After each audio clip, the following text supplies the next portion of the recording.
Sebuah bom mobil meledak dahsyat di jalan utama jembatan Kerch yang menghubungkan Crimea dan Rusia. Ledakan di dua titik ini selain menghancurkan badan jalan jembatan, juga memicu kebakaran yang menyambar 7 gerbong tanker minyak. Komite Nasional Anti Teroris Rusia telah mengkonfirmasi ledakan akibat bom mobil tersebut, yaitu menghancurkan jembatan yang juga dikenal sebagai jembatan Crimea yang merupakan jembatan terpanjang di Eropa. Infrastruktur penting yang dibangun Rusia ini berkali-kali diancam akan diserang oleh militer Ukraina. Akhirnya, pada Sabtu 22 September 2022, jam 6.07 sebuah bom mobil meledak, membakar 7 tanker minyak yang diangkut dengan kereta api di Crimea, yang semua itu diorkestrakan rapih oleh siapapun pelakunya. Jembatan yang dibangun atas perintah Presiden Rusia Vladimir Putin dan diresmikan pada tahun 2018 adalah penghubung transportasi utama untuk membawa peralatan militer ke tentara Rusia yang berperang di Ukraina, terutama di wilayah selatan, serta mengangkut pasukan Rusia ke sana. Bersamaan dengan ulang tahun Putin ke-70, ini adalah pukulan telak menonjok Putin setelah beberapa hari sebelumnya 2 ledakan membuat pipa gas Gazprom Nord Stream 1 dan Nord Stream 2 bocor.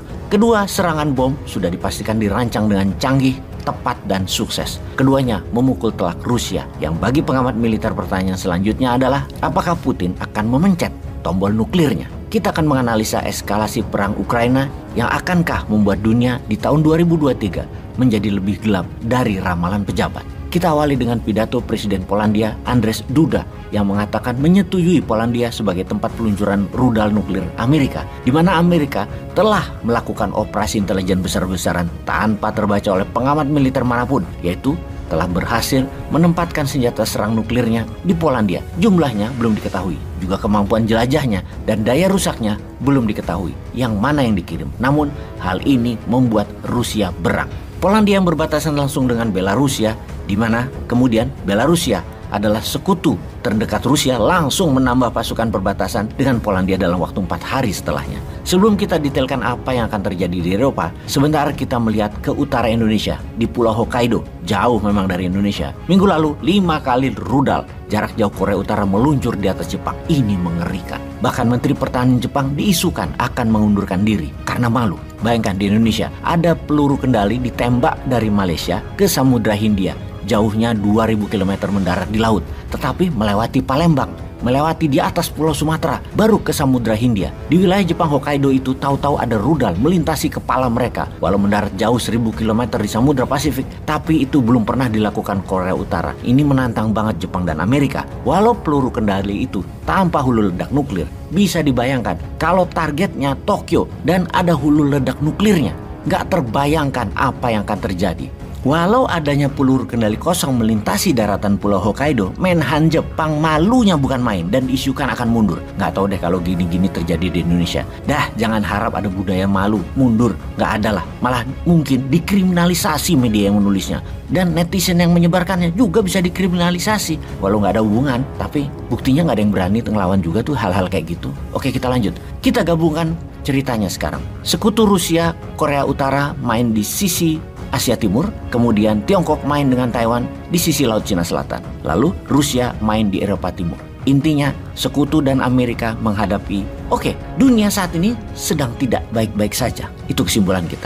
Dan kita analisa lebih dalam lagi kembali ke Eropa. Adanya serangan bom di Nord Stream, adanya serangan bom di jembatan Crimea, adanya rudal nuklir Amerika di Polandia datang dengan senyap, itu harus diperhitungkan dalam-dalam. Ekonomi Amerika mungkin kalah dengan Tiongkok, namun intelijen Amerika masih di atas Tiongkok, jauh. Siapa yang bisa merancang serangan bawah laut dan mendesain bom mobil serta operasi senyap membawa barang hulu ledak nuklir? Kalau teringat zaman Pak Benny Murdani dengan rudal Exocet Prancis diambil dari Israel, dikirim oleh Indonesia ke Argentina sewaktu perang Argentina-Inggris perebutan Malvinas atau Pulau Falkland, di mana Indonesia main cantik 2 kaki. Diplomasinya pro Inggris, di lapangannya jualan senjata Prancis lewat Israel ke Argentina. Dulu Indonesia itu global player. Mudah-mudahan nanti ketika New Mind dapat mandat, pasti mainnya seperti itu lagi. Global player. Sekarang biarkan yang ada begini dulu deh, nggak apa-apa. Maka serangan 2 bom ke Rusia, pengamat militer menduga hanya Israel dan Amerika yang bisa melakukannya. Ini dugaannya loh ya, tapi siapa tahu intelijen pertahanan Ukraina yang melakukannya. Ya bisa juga. Sekarang bayangkan ya sahabat, bayangkan Demi Amerika bercokol lagi di Indonesia setelah selama ini kalah dengan Tiongkok di dalam menyedot sumber daya alam Indonesia, hingga nikel Indonesia misalnya, batu bara Indonesia misalnya, kan semua ke arah Tiongkok sekarang. Maka Amerika melakukan operasi intelijen demi mendukung calon presiden 2024 yang akan jadi boneka mereka.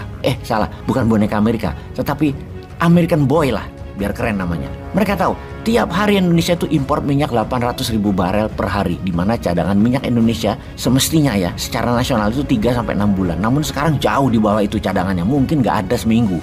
Maka kapal tanker yang mengangkut minyak bumi Indonesia impor dari Timur Tengah. Itu krusial, itu penting. Ketika salah satu kapal melewati choke point di Selat Hormuz, 2 orang penyelam Navy SEAL melakukan operasi intelijen menembakkan roket ke propeller atau baling-baling kapal tanker yang akan mengirim minyak buminya ke Indonesia. Kapal tanker itu mendadak tidak bisa melanjutkan perjalanannya dan harus docking merapat di pelabuhan terdekat untuk perbaikan. Lamanya 3 bulan, yang mana membuat Indonesia bukan BBM-nya mahal, tetapi tidak ada BBM. Ketika tidak ada BBM, pasti chaos di Indonesia. Tak lama kemudian, calon yang didesain Amerika, American Boy itu pasti menjabat di 2024. Bisakah hal ini terjadi? Ya nggak tahu, kok tanya saya sih.